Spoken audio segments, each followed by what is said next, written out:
Bueno, pues primero que estamos encantados de la cantidad de gente que os queréis unir a este panel. Nos parecía un panel de lujo, nos parece que sois lo mínimo que podría venir, pero que vengáis siempre es como muy agradable. Y quería deciros que es verdad que esta pandemia es triste y todos estamos más o menos tristes. El confinamiento tampoco ayuda, es duro tener tanta muerte tan cerca y encima ser los peores. Todos esos sentimientos es verdad que están ahí, pero durante todo este tiempo, y creo que lo comparto con bastante gente del equipo, pienso también que es una oportunidad para todos los que estamos trabajando en el mundo de lo social, en el mundo de poner a la persona primero, ¿no? Porque esto deja tan patente que todos somos tan iguales que yo creo que lo estaréis sintiendo también, que a pesar de que es todo vía online, estáis conectando con gente que hacía tiempo que no hablabais y conectando desde otro sitio. Bueno, solamente con empezar todos los correos, espero que estéis bien. Es tan humano, nos pone en un plano tan humano que nos parecía que compartir en este panel experiencias dentro de ese dolor y de esa humanidad, que a la vez están pensando en futuro y en aprovechar esto para apalancarnos y hacer el futuro un poco mejor, es un lujo. Y encima son la próxima corte de Acumen Fellows en España, o sea que todavía más lujo todavía, ya estamos a los pobres estirando de ellos cuando aún ni han terminado el fellowship, pero bueno, esas dos cosas son importantes. Entonces, pensando en el COVID y viendo todos más o menos, ahora María os contará cómo ha hecho un hands-on en toda la crisis, durante la crisis, pero también pensando en cómo esto va a servir para el futuro, todos estamos aquí pensando en después de que pase esto, qué vamos a hacer y cómo lo vamos a hacer, ¿no? Como aprovechando estos nuevos modelos de trabajo que pueden surgir ahora, vamos a estirarlos. Entonces, no me quiero enrollar más. María, quiero que te presentes tú, que nos cuentes cuál es tu proyecto primero, el proyecto en el que trabajabas antes del COVID, y luego ya vamos a ir hablando de qué es lo que has hecho en estos meses y medio. Es que en tan poco tiempo ya ha habido tanto logro y quiero que nos lo cuentes tú. Bueno, muchísimas gracias por este espacio. Soy María Guerrero, soy fundadora de Acción Social por la Música, que no tiene absolutamente nada que ver con lo que hemos estado haciendo en este mes y medio. Sí, simplemente para que se conozca, Acción Social por la Música, nos podéis buscar en Internet. Busca empoderar a niños y niñas, particularmente los más vulnerables, a través de la práctica musical colectiva. Tenemos un modelo educativo alternativo de empoderamiento y de cambio sistémico que creemos que empieza en las personas desde su humanidad y que se extiende como una mancha de aceite. Lo hacemos a través de una herramienta que es la música clásica. Muy bien. Bueno, pues igual ella no dice nada, pero es, ¿cómo lo diría yo? Es que desde que te conozco consigue lo que quiere. Sueña mucho y luego lo va ejecutando. En realidad los tres sois así, pero me parece que es un rasgo muy de tu carácter, que eres muy persistente y bueno, que haces los milagritos. Vale, pues luego me gustaría que nos hablara de ella, pero es que si vais a hablar tampoco de vosotros voy a tener yo que contar más. Sí. Si quieres, cuéntanos un poquitito, si es que tengo 2 minutos más, ¿cómo lo haces? Venga, ¿Cómo es que la música clásica de repente transforma? Venga, sí, os lo cuento un poco más. Nosotros ahora mismo estamos atendiendo a más de 400 niños en entornos vulnerables y de muchísimo riesgo.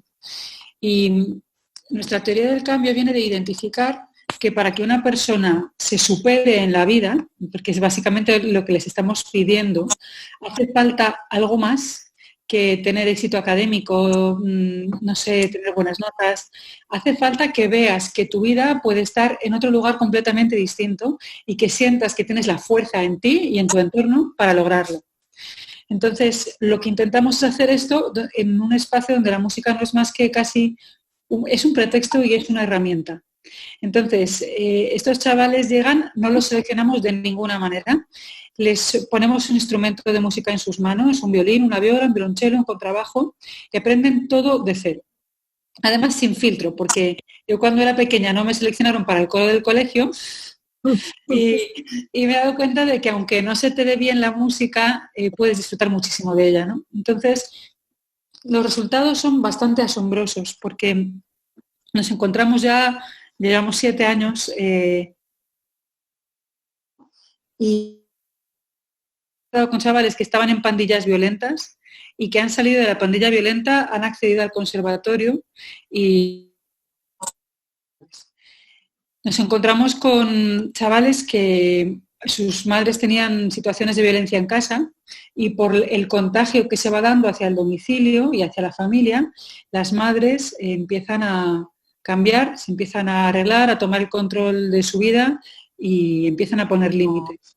Encontramos resultados como que el 70% de las familias, de los chavales que están con nosotros, han mejorado sus expectativas sociolaborales, las suyas propias.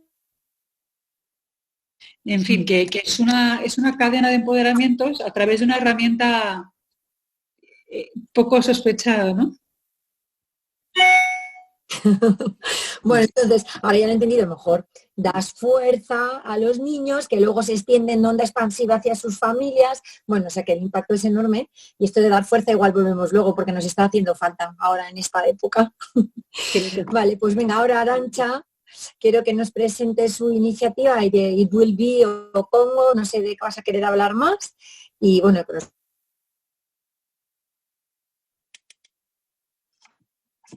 Fenomenal. Pues buenas tardes a todos. A ver, ¿me oís, verdad? ¿Sí? Sí. Vale, fenomenal. Pues bueno, mi nombre es Arantxa Martínez y bueno, más que hablar de una iniciativa o la otra, porque es verdad que como digo, tengo mis dos gorros, yo para que me conozcáis, yo creo que lo más importante es que sepáis que un viaje a India me cambió la vida hace ya muchos años, en 2008, y viendo del ámbito de la banca de inversión, que es donde comencé mi carrera profesional, lo que me encontré en India fue pues un sector que necesitaba herramientas y personas maravillosas que lo que necesitaban eran herramientas adecuadas y potentes, igual que las tienen otros sectores que se han transformado completamente con ellas, para poder acabar con la pobreza. O sea, vi la luz, dije, acabar con la pobreza sí que es posible. Lo que pasa es que necesitamos las herramientas adecuadas para que las maravillosas personas que están tratando de hacerlo pues puedan realmente conseguirlo. Entonces, bueno, pues desde ese momento y hasta ahora he ido fundando diferentes iniciativas de emprendimiento social y una ONG sin ánimo de lucro, que es It Will Be. Y bueno, pues todo ello con el objetivo de generar colaboración, mucha más colaboración, porque si algo he descubierto, y seguro estáis todos conmigo, es que acabar con la pobreza no lo puede hacer nadie solo.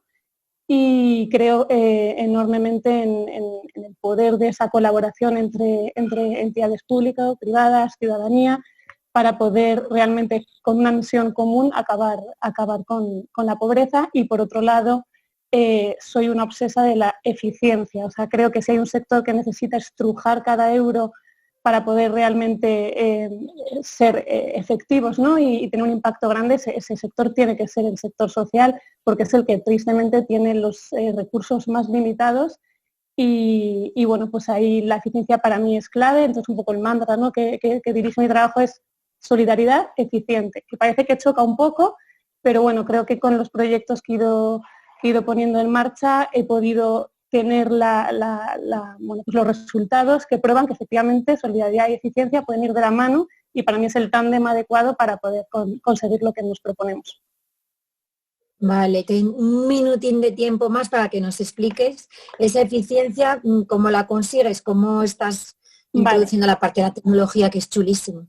Fenomenal. Bueno, pues quizá los dos casos, ¿no? Proyectos más tangibles que ahora mismo están arrojando resultados. Por un lado, uno es un sistema de reconocimiento biométrico que diseñamos y desarrollamos para un proyecto en el que trabajan más de 80 ONGs en India vinculadas, ¿no? De manera colaborativa para acabar con el problema de los niños en situación de calle. Los niños se mueven constantemente por el país, son niños vulnerables, mienten sobre sus nombres porque no saben si es una mafia o un trabajador social, hay muchos idiomas en el país, mucho caos, y bueno, pues nos dimos cuenta de que no podían resolver el problema sin una buena herramienta que les permitiese dotar a los niños de identidad, una identidad fiable, utilizamos la biometría para ello, y sin una gestión de datos eficiente, segura, porque hablamos de datos muy sensibles.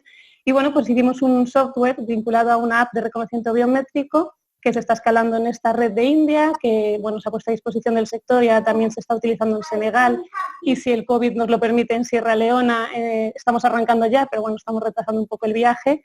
Y bueno, pues lo que te permite es algo tan maravilloso, un ejemplo de un impacto, pues que trabajando y agregando datos, por ejemplo, se identifique un problema sobre un tema de salud que se estaba dando en diferentes puntos, que se debía a la humedad, que se dieron cuenta al agregar datos y decir, jolín, esto se da siempre en estas ciudades, en estos momentos del año.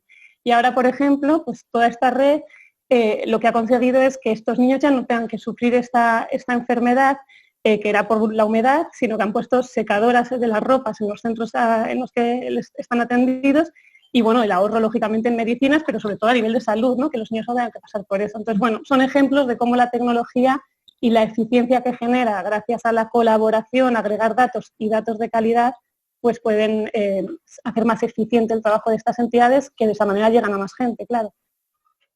Claro, es que me parecía importante que lo contaras para que luego vayamos a la siguiente parte y podamos encajar los 3 proyectos para que veáis el sentido que tiene el panel, como es, que tiene mucho.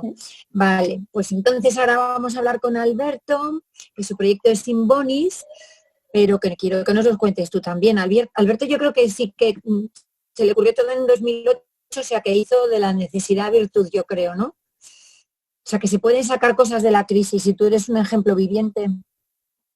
Gracias María Ángeles. Bueno, me voy a presentar y hablar un poquito de mí también antes de hablar de Inbonis, si os parece. Y desde que empezó este programa de Acumen Fellow, no consigo definirme sin mencionarlo, ¿vale? Ahora empieza a ser como parte importante de mí, en el que estoy junto con Arantxa, María y otras 21 personas maravillosas, de las cuales estoy viendo algunas ahora mismo. Y por esto te quería agradecer especialmente, María Ángeles, porque eres quien abanderas con Álvaro y con Paula este proyecto en España.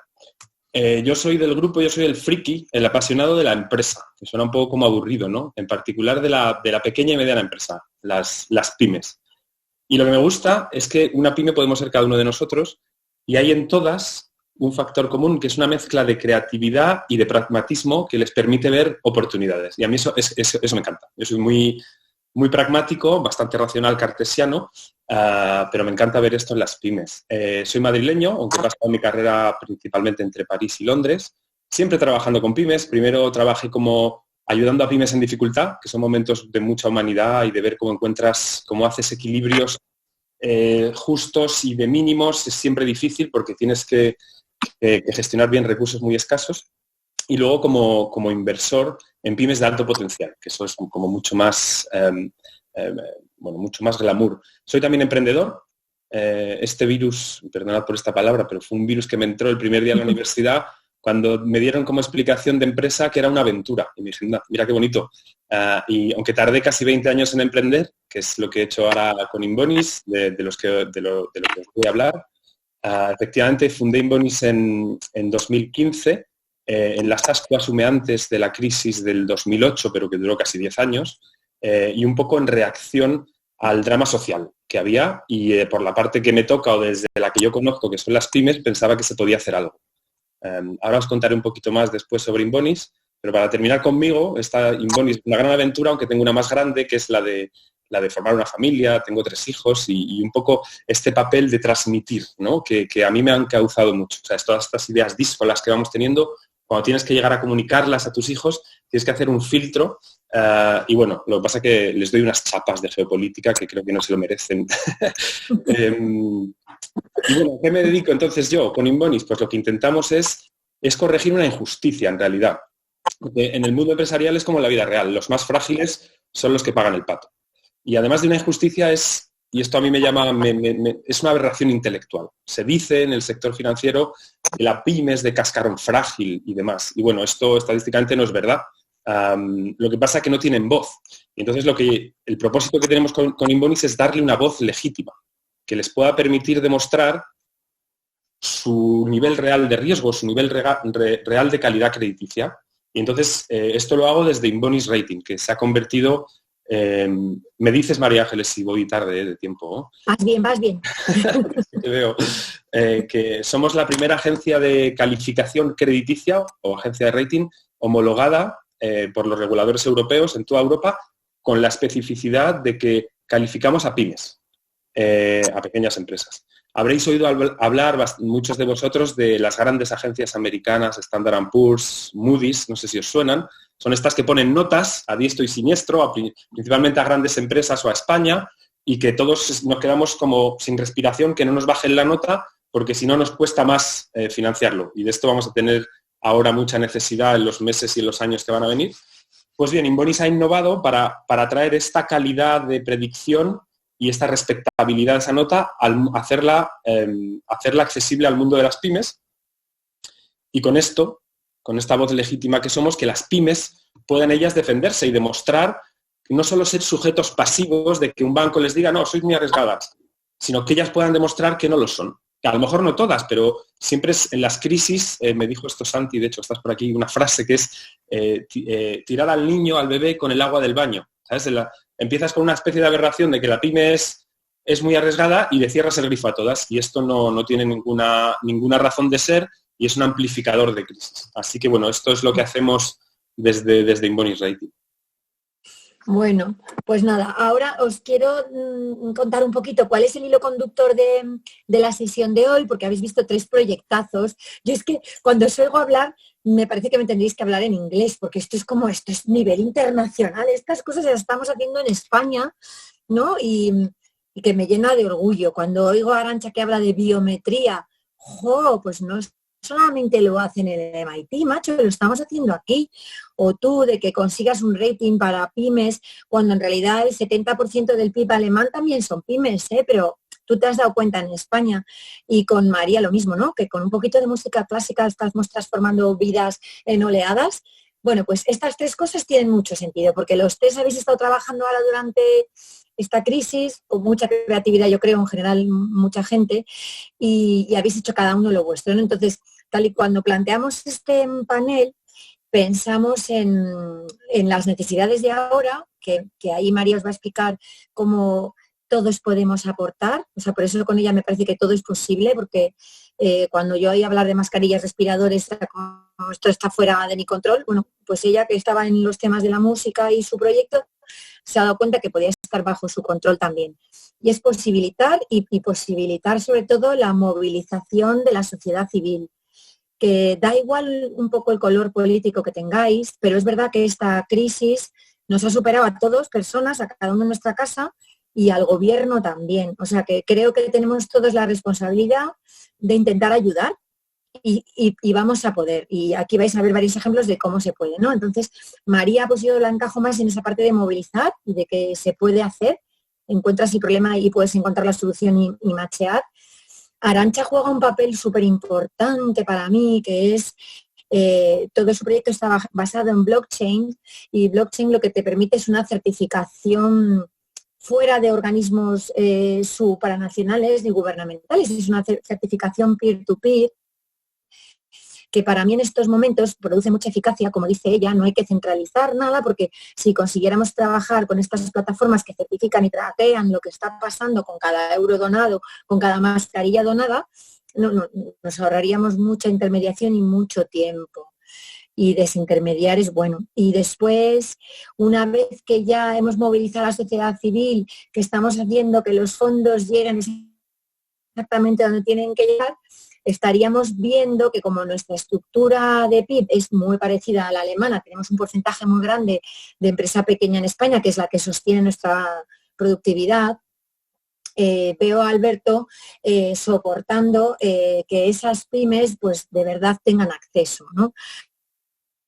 Las crisis hemos visto que no todas las pymes tienen acceso a esta ayuda. Yo cada vez que oigo los 200.000 millones que vamos a tener a disposición de las empresas para pasar esta crisis económica, me entusiasmo, pero me doy cuenta que en los bancos hay la gente trabajando que hay, que van a poder tener visibilidad de ciertas empresas y de otras no, y nos vamos a dejar fuera pues a los más pequeñitos o a los que menos piden, o bueno, lo explicaba bien Alberto como la naturaleza, ¿no? Pues el que más fuerte pide más. Entonces ya no os interrumpo más con mi historia y quería que María nos contara qué es lo que ha estado haciendo ella este último mes y medio. Si es que no te tengo que preguntar nada más. Muchísimas gracias. Ha sido muy extraño porque hay algunas cosas que hemos aprendido en Acumen muy importantes. Una de ellas es estar a la escucha de las necesidades sociales. Y a mí todo esto me ha pasado por estar a la escucha, así que mucho cuidado cuando os pongáis a la escucha porque te activas de verdad. Y otro concepto que hemos aprendido es el de brecha y me gustaría compartirlo con vosotros. En nuestra vida estamos ante una brecha, haciendo todo lo posible por resolver y no lo conseguimos resolver. Las brechas nos ponen en una situación de frustración horrible y las brechas se resuelven con colaboración y con escucha. Eso es lo que nosotros hemos hecho con 15 días para.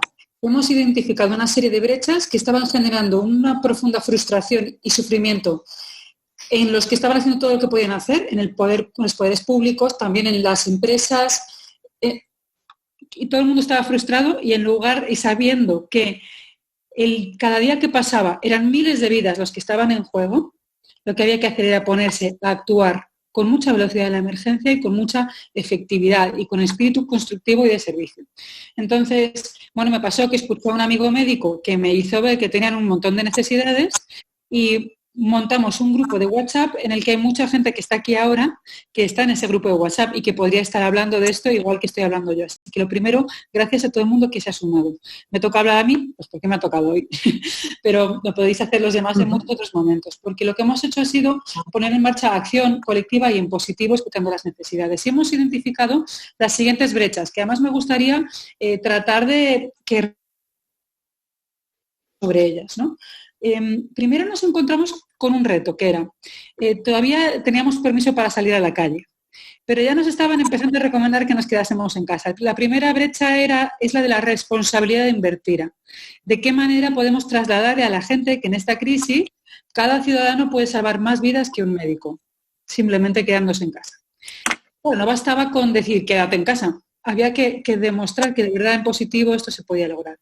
Bueno, nos pusimos a hacer una campaña que se llamó 15 días para y que la secundaron algunas celebridades como Inés Sastre o Raquel Sánchez Silva y que se fue diseminando por las redes sociales y que lo que pretendía era dar un enfoque positivo al que nos quedásemos en casa.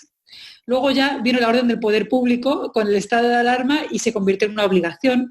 Y nos dimos cuenta de que además la gente estaba dando un montón de recursos y qué hacer con el tiempo libre. Por tanto, nos dimos cuenta de que ya no hacía tanta falta seguir insistiendo en aquello y seguimos escuchando necesidades.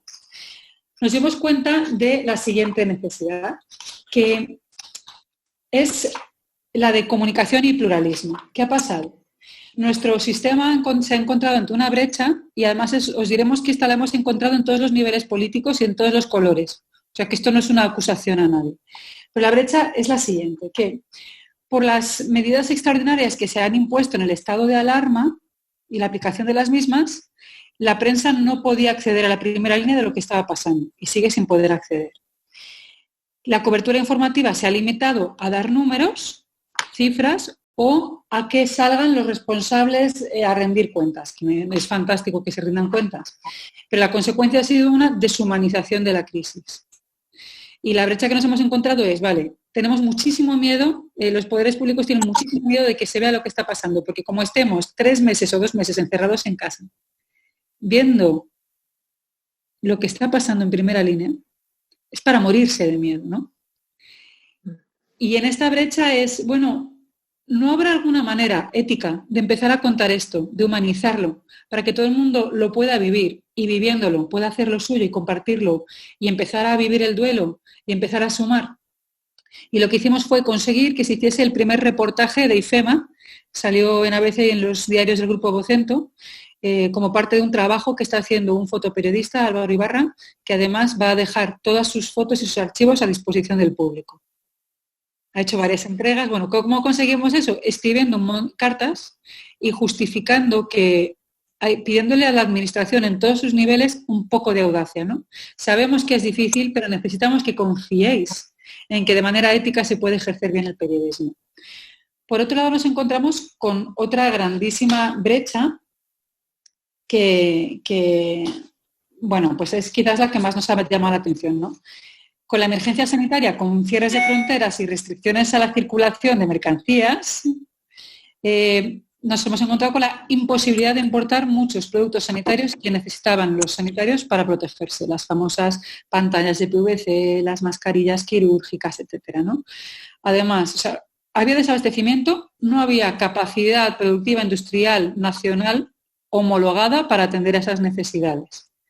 Y entonces, además de la falta de respiradores. ¿Y qué estaba pasando? Los sanitarios estaban tratando a los pacientes con COVID-19 sin los equipos de protección o sin los respiradores necesarios, y los más audaces estaban tomando decisiones completamente solos, sin amparo de nadie, como utilizar una máscara de buceo con una válvula impresa con una impresora 3D para tratar de salvar vidas, o como haciéndose equipos de protección individual, batas con bolsas de basura.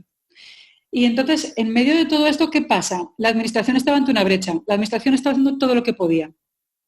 Y la administración no se podía permitir entregar materiales no homologados, porque la responsabilidad patrimonial de la administración de haber entregado materiales que no son homologados, si luego un sanitario se infecta, es absolutamente inasumible, ¿no?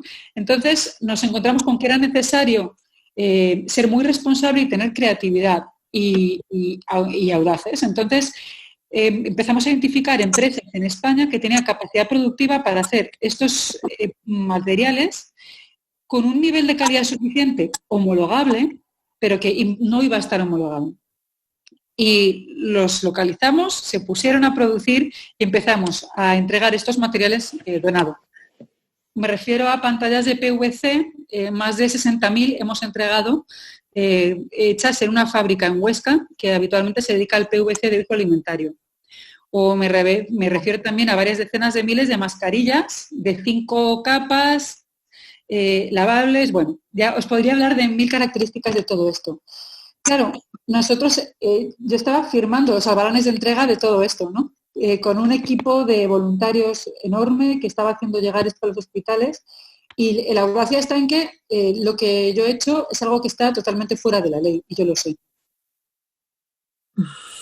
La semana pasada el Ministerio de Sanidad hizo llegar unas recomendaciones sobre protección y prevención de riesgos laborales, donde avalaba estos materiales que hemos estado utilizando.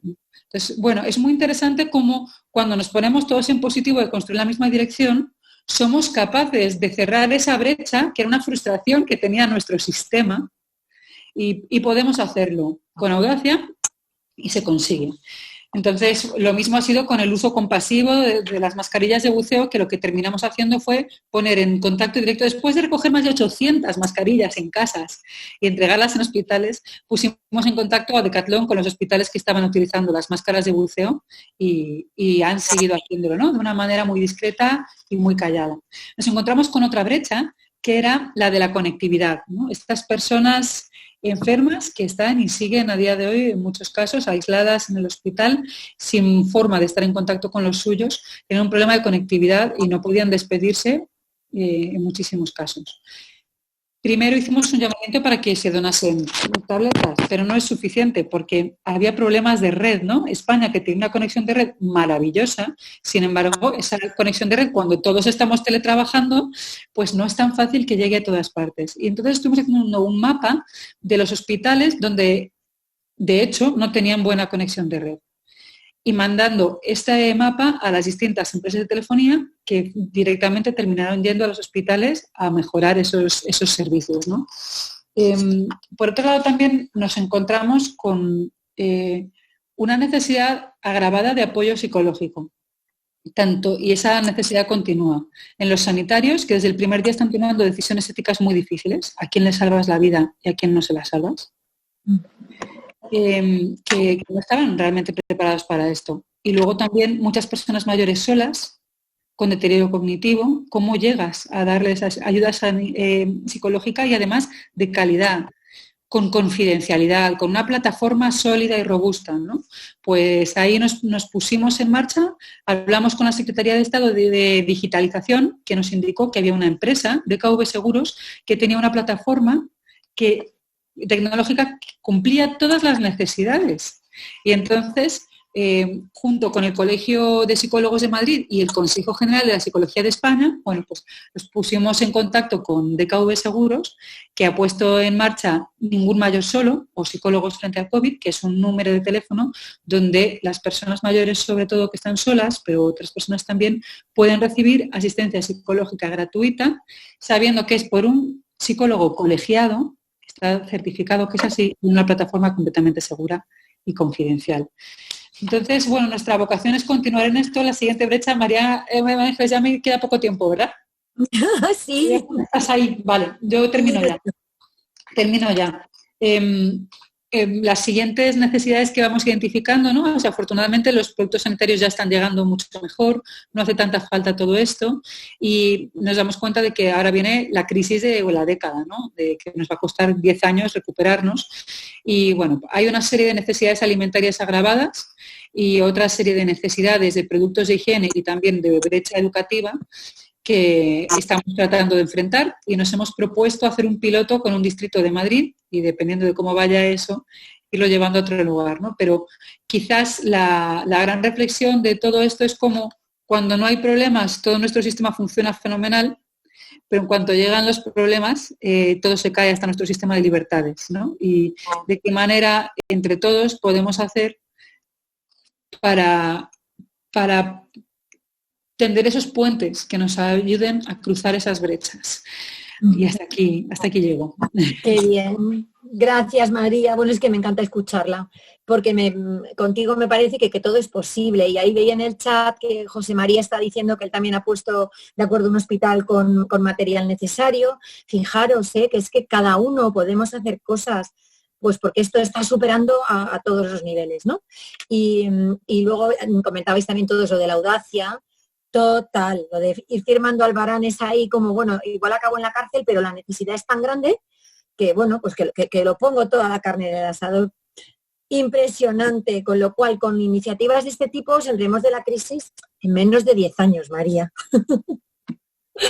Bueno, pues ahora quería que Arantxa os contara, hablando del tema de blockchain. No, ella no ha tenido, bueno, se mueve sin parar y hace cosas todo el tiempo sin parar, pero la realidad es que aquí ha sido al revés, el gobierno el que ha venido a preguntarle a ella que esa plataforma que habían visto que les había presentado en algún momento de trazabilidad, de tal, si podía servirles para el volumen de ayudas que estaban empezando a recibir y que eran incapaces de canalizar. Y bueno, Arantxa dijo sí, y quiero que os cuente pues cómo, lo lejos que está llegando la plataforma, bueno, el impacto que está teniendo, cómo te has adaptado a estos tiempos del gobierno. Bueno, a ver, comenzaré diciendo que después de escuchar a María, yo supongo que por mis 12 años de experiencia en el ámbito de la cooperación, yo me he enfrentado a esta crisis de una manera muy diferente, seguramente, porque al final cuando trabajas en el ámbito de la cooperación estamos trabajando en crisis constantemente, que bueno, pues que no habíamos vivido en este país, pero que en otros países pues son crisis pues de la misma envergadura probablemente, ¿no? Y bueno, en esa experiencia de estos años, lo que yo he entendido, o la polaridad en la que he estado siempre es, bueno, pues que se puede ayudar a pocos con mucho o a muchos con poco. O sea, es una polaridad que nos encontramos siempre en el ámbito de la cooperación. Hay entidades que son más más asistencialistas, otras que piensas más en el desarrollo. Y bueno, yo ahí lo que me he encontrado en esta crisis en España es que probablemente por la falta de experiencia, porque lógicamente no gestionamos crisis todos los días, gracias a Dios, y por otro lado, porque es un país del que nos podemos sentir muy orgullosos en este sentido, que es todo corazón, porque es que somos corazón y nos volcamos siempre siempre se ha probado, ¿no? Cuando ha habido un huracán en otro país, cuando ha habido una crisis, la gente dona y ayuda y en este caso encima, viviendo en nuestro país, pues ha sido corazón y corazón. ¿Qué pasa? Que yo con mi experiencia lo que he aprendido estos años es que también unos cuantos tienen que estar en la cabeza de vez en cuando y más en estas crisis, porque si no te puedes encontrar, pues como ha pasado muchos años, como muchísimos colegios construidos pero vacíos en África, o podría haber pasado aquí, o puede pasar que nos encontremos con muchos respiradores que para cuando estén ya no hacen falta y ya estamos en otro momento, ¿no? Y bueno, ahí he estado intentando, con mucha dificultad, porque no es fácil, porque lógicamente a todos nos gusta, ¿no? Yo he estado en el terreno en India muchos años y si puedes salvar una vida creo que es lo más placentero, ¿no? Con lo que puedes sentirte en el mundo. Y a veces cuesta, ¿no? El decir, bueno, pues no estoy en esto, sino que me pongo un poco más allá y pienso en que el día de mañana las cosas estén mejor y no se pase, ¿no?, por crisis similares, ¿no? Y que podamos trabajar en esa construcción o más bien en prevención de que no se vuelva a repetir, ¿no?, la crisis. Y ahí es donde, bueno, pues donde yo he encontrado un poco más mi hueco en esta crisis. Y bueno, pues he trabajado en tratar de imaginarme un sector social más eficiente en España. Cuando yo, como os decía antes, yo estoy en cooperación y lo que ahora estamos poniendo a disposición en España es algo que yo he puesto a disposición con mis compañeros de equipos en otros países, ¿no? Porque parecía como que era nuestro expertise y de repente te encuentras con que hace falta en España. Y bueno, pues nos hemos imaginado cómo el sector social en España debería ser, ¿no? O sea, cómo sería muy eficiente y podría tener mucho impacto, y hemos tratado de aprovechar la crisis, que al final las crisis son siempre oportunidades, para muy rápidamente acelerar junto al resto de agentes clave del sector para mí ese mundo ideal, ese sistema social ideal donde se podrían resolver más rápidamente los problemas. Y os cuento.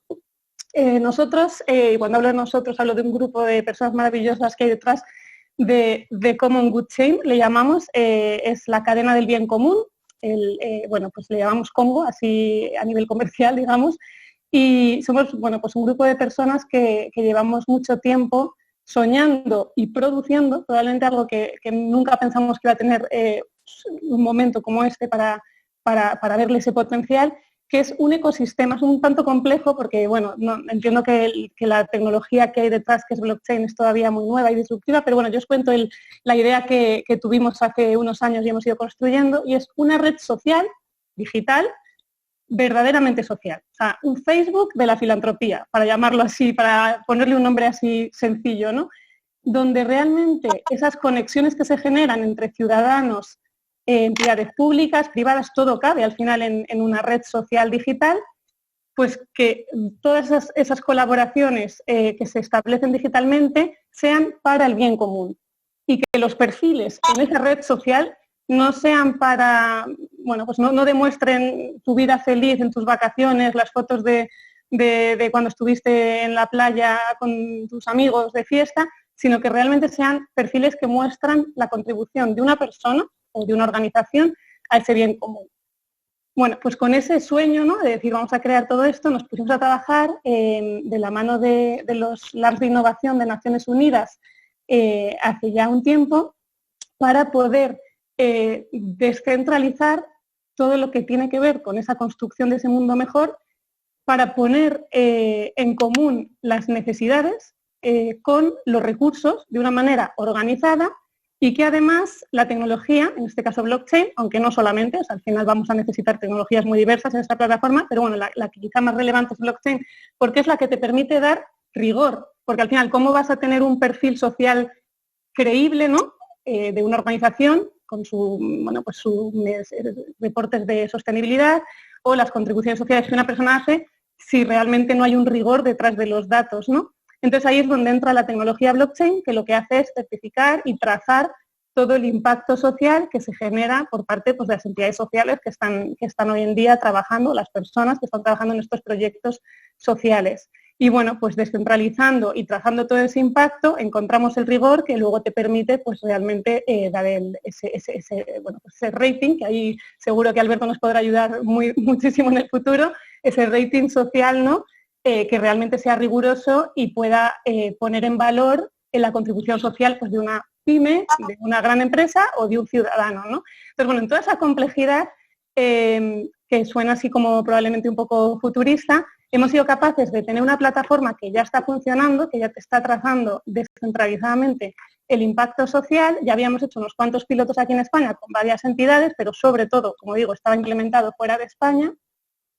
Y cuando empezó la crisis dijimos, si el gobierno estaba buscando una plataforma para ordenar la filantropía en estos momentos, porque ahora es verdad que ahora mismo hay una crisis que está muy relacionada con la sanidad, pero el post-COVID, pues es que lo que necesitas es un sector muy bien preparado para afrontar todas las crisis, o sea, todos los problemas derivados de la crisis, ¿no?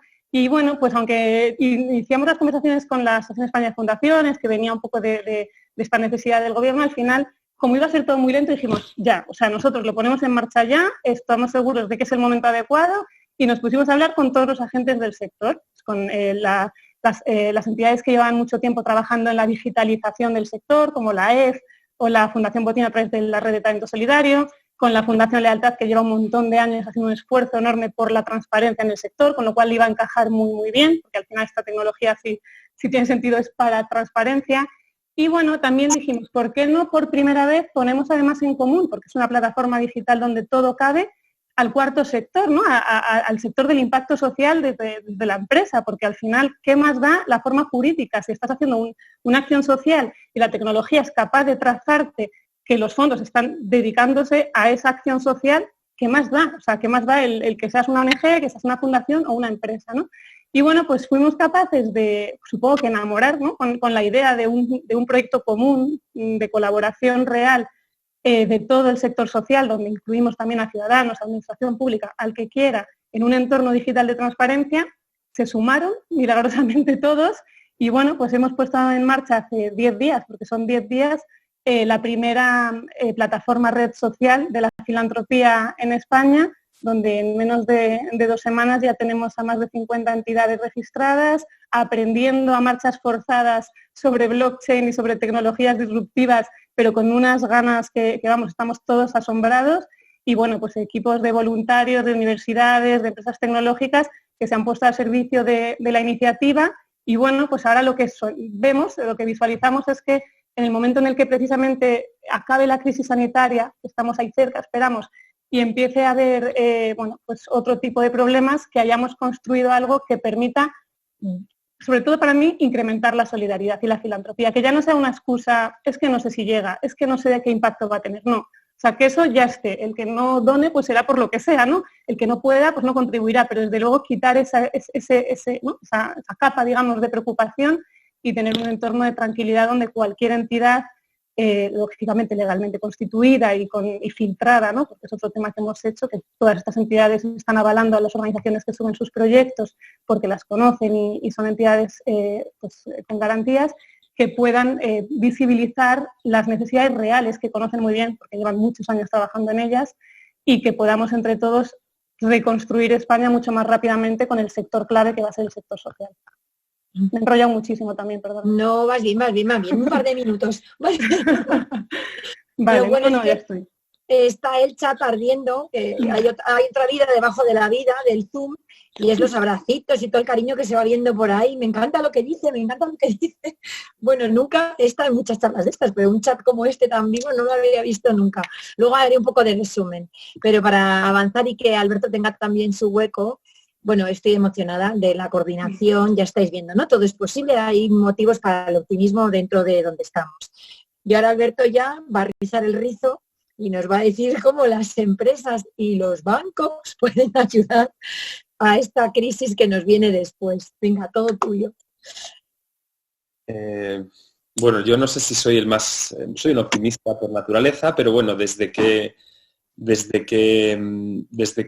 hubo el outbreak en Italia, pusimos como agencia a 2 personas a estudiar los impactos posibles, ¿vale? Y nos dimos cuenta que iba a ser grave. Una vez que lo sabes, la cuestión es cómo gestionas. Pero es importante comentaba María, no nos informan, no nos dicen. Nosotros seguimos pensando que las previsiones del FMI son para 2020 ok, para el 21 son demasiado optimistas. Pero bueno, porque creemos que va a haber un cambio. Esto es un parteaguas, como dicen en Argentina. Es un momento en el que la plataforma en la que estabas ya no va a ser igual. Entonces, va a haber efectivamente a algunos sectores muy afectados, el entretenimiento, los restaurantes, de forma estructural, pero van a haber otros que van a aparecer para compensar. El cuidado a mayores, por ejemplo, que se ha visto que no estábamos todavía al punto. Igual, fast food va a caer y va a subir la agricultura de circuito corto. Entonces, son siempre momentos, va a ser grave, pero como la vida es grave muchas veces en situaciones únicas de cada uno de nosotros, la cuestión es cómo lo gestionas. Y aquí me sale una palabra, que es discernimiento. Y además, María Guerrero me enseñó que discernimiento es acumen, es el significado de acumen.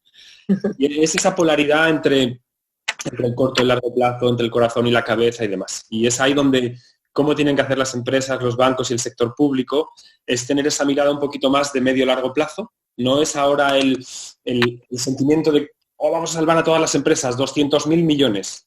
Bueno, nosotros hace 3 semanas, y bueno, el movimiento Acumen lo conoce, escribimos un informe que enviamos al gobierno para que levantasen la vista y decir, bueno, en el nuevo mundo, estos van a ser sectores prioritarios. Teníamos que estar pensando un poco más estratégicamente en esto. Así que bueno, eso es como la primera clave de cómo cada uno tiene que accionar. Respecto a lo que hay que evitar en el mundo empresarial es que una crisis de liquidez, que esto es lo que siempre es una pena, una crisis de liquidez se convierta en una crisis de solvencia. Os explico, perdona, es un poco técnico. Imaginaos una empresa, tiene su mercado, está funcionando y bueno, en su funcionamiento, una empresa de vinos o lo que sea, que ahora no estaría súper afectada. Pero si llega la banca y dice, no, ahora exceso de prudencia, la pyme es arriesgada, cierro el grifo, entonces toda una operativa de corto plazo, de la cual necesitas como empresa para comprar tus productos antes de que puedas monetizarlo cuando los vendes, a una empresa que tiene un mercado y que es solvente, le creas una crisis de liquidez y que te puede llevar a la quiebra. Entonces lo que haces es matar, ahogar negocios que son completamente viables. Y esto es lo que se hizo en la crisis anterior. Y es lo que hay que intentar evitar ahora a toda costa, ¿vale? Sobre todo cuando además estás utilizando un dinero público que va a representar, pues no lo sé, un gran porcentaje del PIB. Estos primeros 100.000 millones, pues ya tienes ahí un 15%, pero va a ser más. Y luego eurobonos, o sea, vamos a endeudar. Y esto me lleva un poco a la segunda reflexión que quería compartir, que es, ves en la historia con muchas décadas, el papel de los estados. Las economías occidentales se han creado con una idea de Estado-nación, de estado de bienestar, welfare state. Pero desde los años, perdona si me enrollo, esto No, sigue. Que tiene mucho sentido. Desde los años un poco 80 con el tándem Reagan-Thatcher, un poco se fue a un liberalismo un poco fuerte que ahora ya la sociedad empieza a decir desde ya hace unos años que esto no puede seguir así. Y entonces esta crisis va a hacer que los contribuyentes nos endeudemos, los estados se endeuden, y va a haber una vuelta al poder, entre comillas, perdido de los estados, ¿vale? Y ahora el problema que tenemos, que va a ser el gran problema, y yo creo que une bien toda esta mesa, es que los estados se han ido fragilizando y con brazos, que ya no tienen brazos. Le dicen al ICO, por ejemplo, que es como el Instituto de Crédito Oficial, que es como la principal banca pública española, que distribuye a 200.000 millones, pero es que el ICO tiene 6 analistas de crédito. O sea, no tienes brazos. Entonces, ahí, para poder ejecutar la visión que pueda tener un Estado-nación que se endeuda y que dice, yo ahora voy a ser más intervencionista, voy a decidir más aquí y demás, que igual no está mal en una época así, va a necesitar necesariamente unir sus fuerzas con ciudadanía, como ejemplos de María, con sector privado, para poder gestionar y estar en el volante, ¿no? Dirigiendo el volante. Es un poco la reflexión que quería compartir. Y nosotros, pues desde nuestra atalaya, lo primero que hicimos, pues hicimos un informe que compartimos con el gobierno, nos han agradecido y demás, ayudarles un poco en esa guía, y yo creo que va a ser necesidad que haya mucha más cooperación pública con ciudadanía, con iniciativas ciudadanas, empresas privadas y demás. Intermediados por Congo. Álvaro, no sé, estamos un pelín justos de tiempo. ¿Quieres que hagamos preguntas ahora o quizá hacemos las breakout, que ahí a lo mejor surgen las preguntas y hacemos después?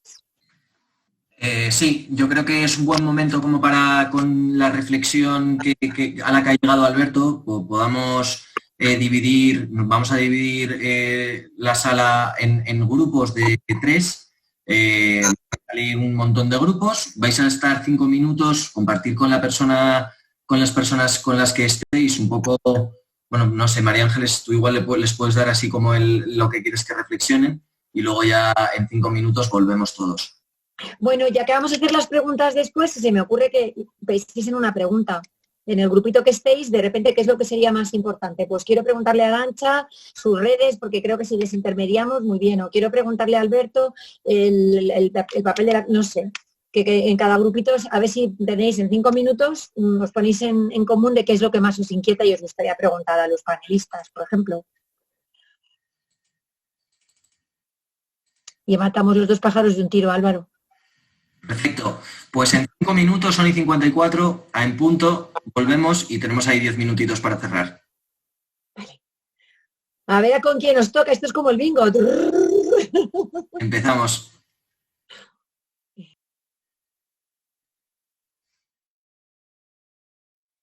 Ya vamos volviendo. ¡Ay, qué corto! Muy cortito. Pero bueno, algo hemos avanzado.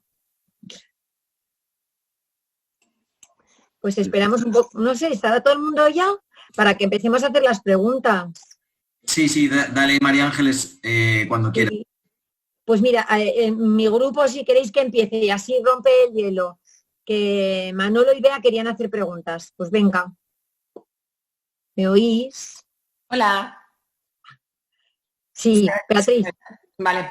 Bueno, en mi caso era para Arantxa sobre el aspecto de la tecnología, cómo desarrollan, bueno, si es algo que tienen in-house o tienen que buscar en otros proveedores, para llevar a cabo estas acciones, en este caso en It Will Be o en la otra acción que nos ha explicado. Vale.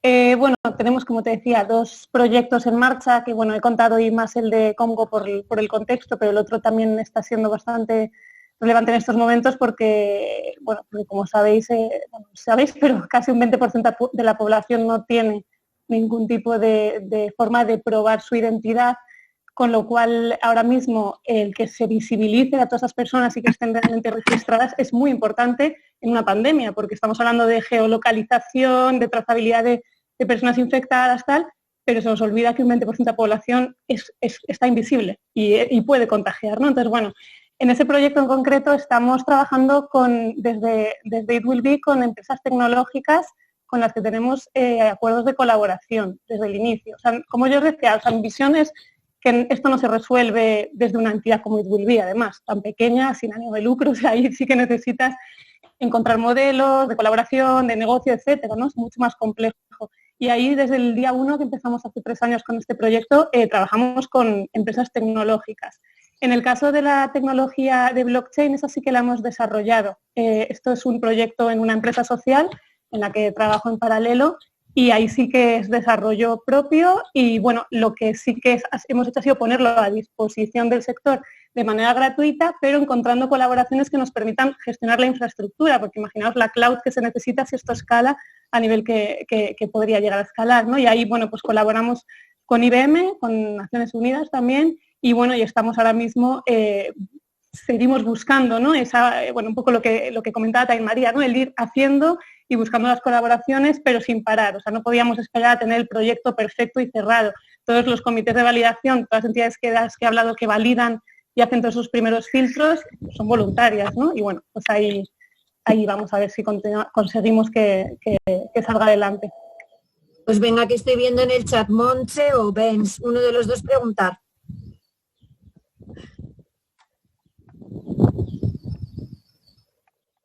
Vamos.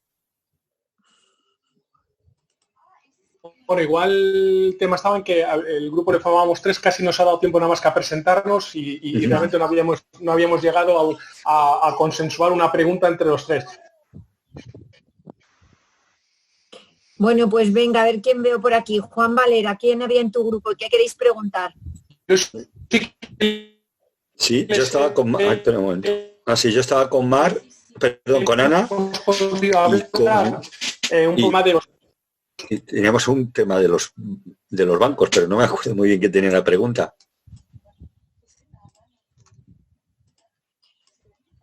Igual estaría bien, mientras que os acordáis o no, a mí me ha interesado mucho que Alberto está empezando a colaborar con el Banco Santander. Si quieres, Alberto, nos lo cuentas.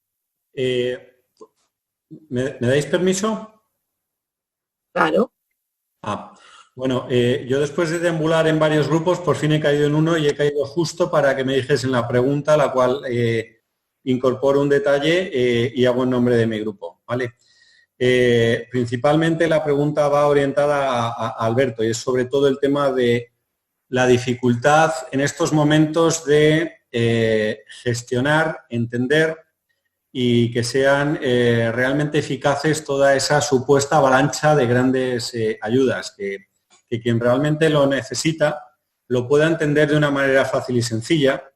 Yo lo he vivido en mis carnes y tengo estudios, ¿vale? Como todos nosotros, y me ha resultado realmente complicado el entender algunos de los supuestos en los que me plantean para poder acceder a este tipo de ayudas. Entonces nos planteamos el tema de cómo realmente podemos facilitar, sobre todo a muchos colectivos que no están desgraciadamente tan preparados como la media de la población, pues para que pueda entender realmente la dificultad y sobre todo las implicaciones que puede tener acceder a ese tipo de ayudas por parte del gobierno o de otras instituciones.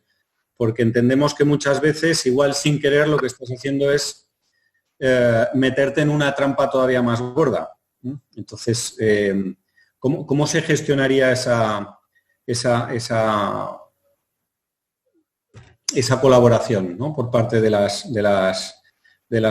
entidades? Y luego esto lo hilvanábamos un poco con el tema de la dificultad, y también lo hemos vivido en nuestras propias carnes, de que todos queremos ayudar, pero muchas veces igual no somos conscientes de la dificultad que está simplemente levantar la mano y decir yo quiero ayudar, sino que muchas veces en vez de ayudar, pues igual estás entorpeciendo sin querer, simplemente pues porque tampoco nadie te está diciendo cómo realmente puedes ayudar. Esa falta de coordinación que hay, sobre todo cuando las situaciones nos sobrepasan como esta, ¿no?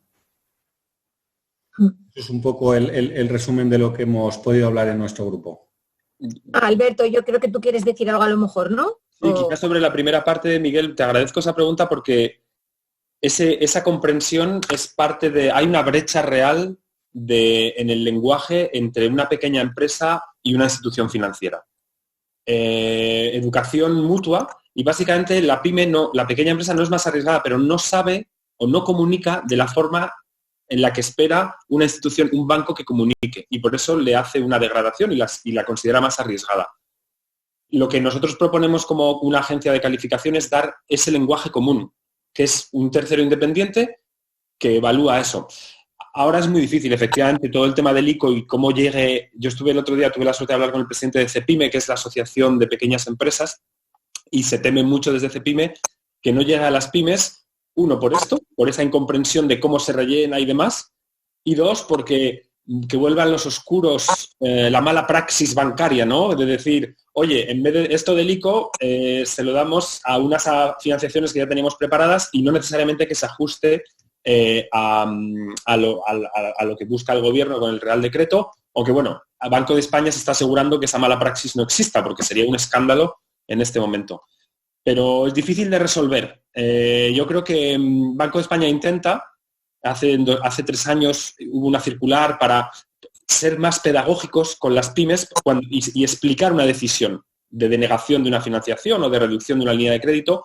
Desafortunadamente no se ha implementado y es necesario porque la frase aquella de un cliente educado es un mejor cliente. Hay que subir la educación financiera realmente de las pymes para que esas pymes, y retomo el ejemplo de María Ángeles del principio, sean pymes también que vayan creciendo más y vayan aprovechando el potencial que tienen.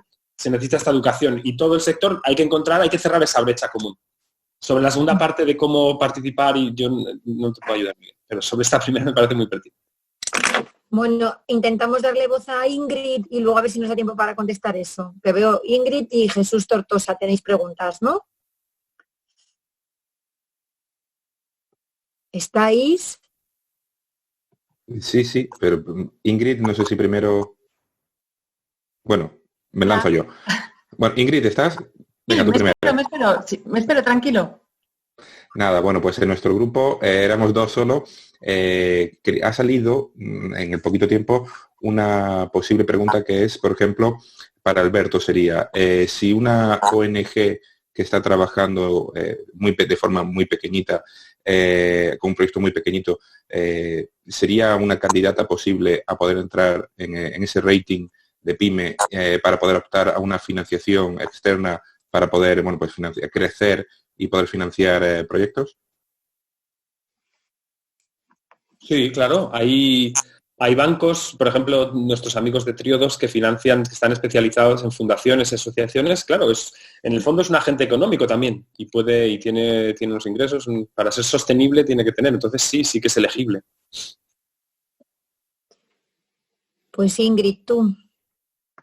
Perfecto. Bueno, gracias a todos porque ha sido súper interesante las 3 visiones. Felicidades por los proyectos. Y vaya, yo también me ha tocado un grupito muy pequeño, he estado con José María. José María pobre no tiene ni audio ni vídeo, así que lo hemos tenido que hacer todo por chat porque tenía dificultades tecnológicas, así que ha sido, bueno, un poco más difícil porque no es lo mismo hablar que chatear, pero bueno, no pasa nada. Así que por eso estoy un poco yo en representación de los dos. Nuestra pregunta básicamente es directamente para Arantxa, porque, bueno, en este caso José María sí conocía la plataforma de Comgo, en ese caso yo no la conocía y me ha parecido una iniciativa chulísima y, bueno, felicidades, me encanta. De hecho, mientras ibas explicando, iba buscando por internet la plataforma y iba visionándola, así que nada, súper interesante, súper necesaria. Y mi pregunta es muy sencilla, si nada, muy brevemente podrías explicarnos un poco cómo se genera esta trazabilidad del impacto social para las empresas, ¿no? Muy sencillo. Vale, nada, tenemos, como decía, dos filtros, uno lo hace la tecnología y el otro no. El que no es haber sido capaces a través de la colaboración, pues siempre hablo de colaboración y transparencia y me parece como las dos claves. Ser capaces de montar esos comités de agentes clave, que son los primeros que llevan muchos años haciendo, pues al final, due diligence a todas estas entidades, con lo cual el filtro está siendo pues muy rápido y eso ya asegura, lógicamente, un mínimo muy importante. Y luego lo que hacen los contratos autoejecutables que se han ido desarrollando es generar muchísima eficiencia y trazabilidad de toda la cadena, desde que entra el dinero, que además es interesante, que no es una plataforma de crowdfunding, aunque puede ser la primera pinta que tiene, ¿no? Y ahí tenemos que trabajar en comunicación, porque no lo es. Tú puedes recaudar fondos o puedes directamente trazar fondos a tus stakeholders, a tus empresas, a tus donantes, que te los pueden estar haciendo llegar por transferencia o tu cuota de socio, y tú lo que puedes hacer es visibilizar todo lo que haces con eso. Entonces está capacitada para que no solamente llegue dinero por la plataforma, sino que tú asignes los fondos. Entonces lo que hace la tecnología es colorear ese dinero, ¿vale? El que entra y el que tú asignas de fondos propios, y como previamente el proyecto ha tenido que ser subido de manera descentralizada con una serie de agentes que están participando en el proyecto, que tienen permisos para hacerlo, por eso decía que está siendo increíble ver cómo hay más de 50 ONGs ahí, porque digo, con la dificultad añadida que tiene este ejercicio de digitalización. Pero bueno, suben sus actividades, descentralizan el proyecto y dan permisos a todos los diferentes agentes que participan, que puede ir hasta el beneficiario final, o sea, podrías incluir al beneficiario, que además como está pensado para cooperación, puedes incluso incluirle a través de SMS, o sea, pueden validar que han recibido ayudas por SMS, no tienen ni siquiera tener ellos un usuario en la plataforma. Entonces lo que hacen los contratos es que todo está bien hilado con la tecnología para que vaya saltando de un paso a otro y que automáticamente le llegue a cada una de las partes del proceso, del supply chain del proyecto, lo que tiene que hacer. O sea, si en un momento dado llega la fecha fin de la actividad, se supone que está hecha porque tenías el dinero asignado, quienes están capacitados para justificarlo van a recibir un mensaje automatizado que dice, oye, que tienes que justificar. Y cuando se hace la justificación, la tecnología lanza un mensaje automático a quienes tienen que validarlo, que pueden ser beneficiarios, proveedores. Entonces todo está como muy bien hilado, que lo que hace es muy eficiente el proceso y tener a las personas que a lo mejor están controlando 10 o 20 proyectos o 100 en el caso de una ONG grande y a lo mejor el proyecto está lejos, no lo pueden ver todos los días, pues tienes la capacidad de tener un seguimiento muy estricto que al final te permite pues, ser más eficiente y generar esa tranquilidad. Súper interesante, muchas gracias, Arantxa. Gracias a ti. Verdad. Jo, ya lo siento, pero nos va a caber solamente una pregunta más de Juan de Toro y luego me he quedado con 2 o 3 que habéis hecho que os las respondemos por mail, ¿vale? Pero Juan, si quieres, que lleva preparado un rato. Estupendo, muchas gracias. La pregunta de nuestro grupo va enfocada a lo que estaba comentando Alberto justamente antes de acabar la primera sesión grupal, que es una reflexión a posteriori de esta crisis, porque me preocupa que ciertos estados, sobre todo en Europa, en Estados Unidos también, el sobreendeudamiento que tenemos con respecto al PIB. Veo otras naciones, por ejemplo, Rusia y China. Rusia creo que tenía, corregirme si me equivoco, si alguno lo sabe, pero escuché otro día, tenía solamente el ratio deuda-PIB del 0,17 y China 0,50, cuando España estamos ya llegando al 100% y Estados Unidos la ha superado. Entonces, eso le va a permitir tener una ventaja con respecto a los países endeudados, que ya creo que ha pasado con China, que han aprovechado la oportunidad para comprar bastantes activos estratégicos en Europa.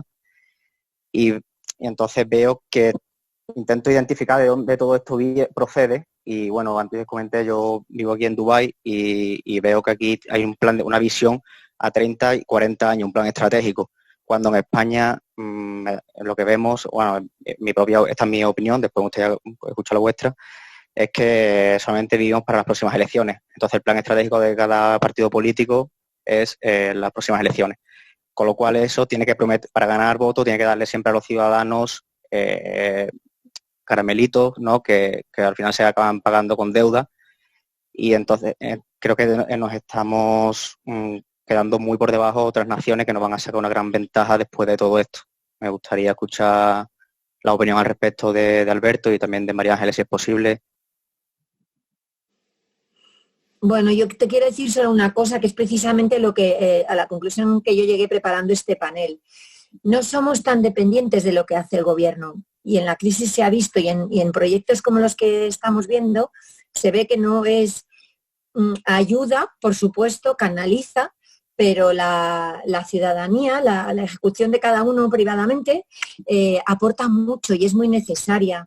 Entonces, tanto una plataforma que desintermedia y descentraliza y pone, ¿no?, como es la plataforma de Congo, como una iniciativa más de piel con piel de María, como la de Alberto, que va a estar asesorando a los bancos para poder llegar a las más pequeñas, todo eso me da la confianza de que mucha gente haciendo cosas buenas acaba siendo bueno, independientemente de que por arriba tengamos un gobierno de un color u otro que prevea más años o a menos. Y además es que yo creo que en este país ya tenemos una democracia lo suficientemente madura como los americanos, que dentro de poco podremos tener un presidente actor, porque es que ya creo que todos sabemos que da igual.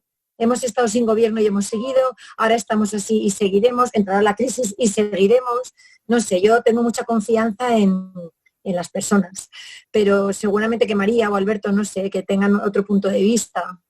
A mí me encanta una palabra que has utilizado, que es ciudadanía, que a veces se olvida y nos tratan más como consumidores. Y nuestras economías se han convertido en economías de consumo, y desde Europa somos un mercado de consumidores, no de ciudadanos.